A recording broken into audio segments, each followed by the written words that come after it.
Halo healthy people, kembali lagi di Nukes Nutrition Podcast. Sesuai dengan namanya, jadi di podcast ini kita akan banyak membahas mengenai topik-topik seputar gizi. Jadi untuk teman-teman yang kepo atau penasaran dengan info-info yang ada di luar sana, khususnya yang berkaitan dengan gizi, yuk stay tune.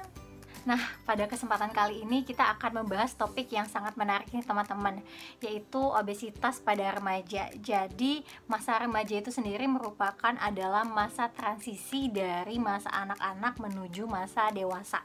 Dimana kalau menurut Badan Kesehatan Dunia, remaja itu dimulai dari usia 10 sampai 24 tahun. Nah, kira-kira teman-teman masih termasuk ke dalam remaja atau bukan ya? Nah teman-teman, kita tahu ya bahwa obesitas pada remaja itu merupakan kondisi yang sangat serius dan memang sudah berlangsung dalam jangka waktu yang lama atau panjang.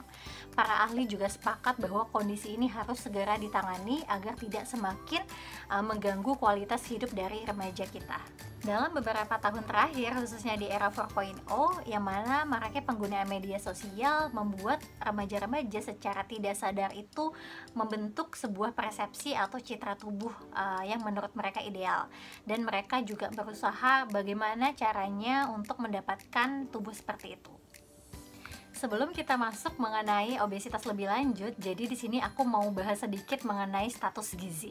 Nah, jadi mungkin teman-teman sudah cukup familiar ya dengan istilah-istilah seperti obesitas, overweight maupun kurus. Nah, tapi mungkin teman-teman juga belum cukup tahu mengenai status gizi. Nah, jadi perlu teman-teman ketahui, jadi obesitas, overweight, normal dan kurus itu merupakan salah satu jenis dari status gizi. Nah, bagaimana sih caranya supaya kita bisa tahu atau untuk dapat menghitung status gizi kita itu termasuk ke dalam kategori apa? Nah, teman-teman dapat menghitung menggunakan IMT. Nah, IMT itu atau singkatannya adalah indeks massa tubuh. Jadi, teman-teman cukup menyiapkan berat badan dan tinggi badan teman-teman. Di sini nanti aku kasih tahu rumusnya, yaitu berat badan dalam kilogram dibagi dengan tinggi badan dalam meter, itu yang dikuadratkan. Jadi nanti teman-teman dapat tuh hasilnya berapa, itu bisa dikonversikan apakah status gizi teman-teman termasuk ke dalam status gizi yang baik, obesitas ataupun status gizi yang kurang. Nah, status gizi yang baik merupakan keadaan yang dimana terjadi keseimbangan antara asupan zat gizi yang kita konsumsi dengan zat gizi yang diperlukan oleh tubuh untuk dapat bermetabolisme dengan baik ataupun dapat beraktivitas dengan baik. Dengan kata lain, kondisi status gizi teman-teman itu tergantung dari asupan gizi dan kebutuhan teman-teman. Nah, jika terjadi keseimbangan antara asupan gizi dan kebutuhan teman-teman, tentunya nanti akan menghasilkan status gizi yang baik.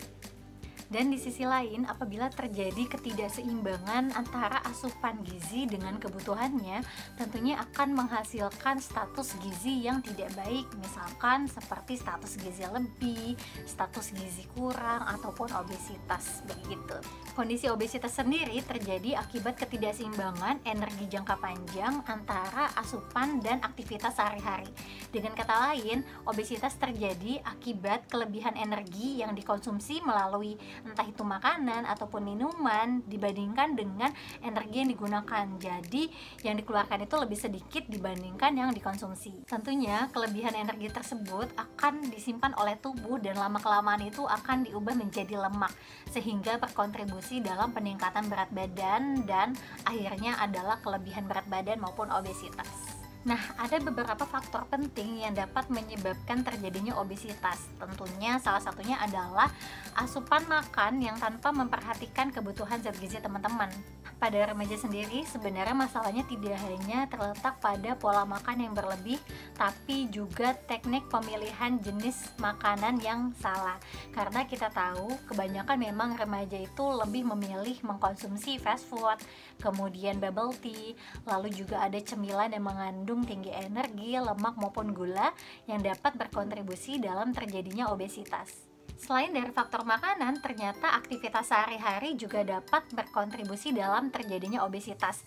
Perlu teman-teman ketahui bahwa remaja yang kurang aktif itu membutuhkan energi yang lebih sedikit dibandingkan dengan remaja yang memiliki aktivitas yang padat atau banyak.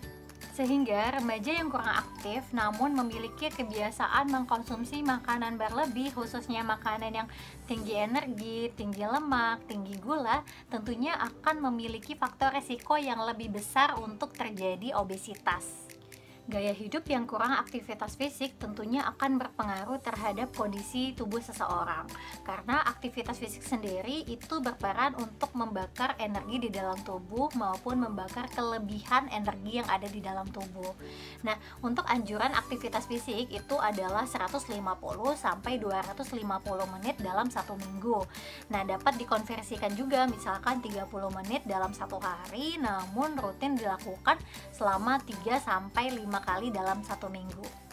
Untuk aktivitas yang dapat teman-teman lakukan, misalkan yaitu bersepeda atau jogging selama 30 menit dalam satu hari, atau mungkin lebih memilih untuk menaikkan tangga dibandingkan naik lift, lalu juga dapat dilakukan dengan jalan 10.000 langkah dalam satu hari, itu juga sudah termasuk aktivitas fisik. Selain dari dua faktor yang sudah saya sebutkan tadi, tentunya ada faktor lain nih ternyata teman-teman yang dapat menyebabkan obesitas, yaitu adalah tingkat stres. Karena kita tahu ya, apabila remaja-remaja sedang banyak pikiran, tentunya pasti bawaannya itu pingin makan terus. Nah, itu juga dapat menjadi salah satu faktor tidak langsung untuk menjadi obesitas. Kemudian juga ada faktor genetik gitu yang dapat menyebabkan obesitas. Tapi tetap ya, faktor yang paling berpengaruh dalam terjadinya obesitas adalah pola makan teman-teman dan aktivitas sehari-hari teman-teman.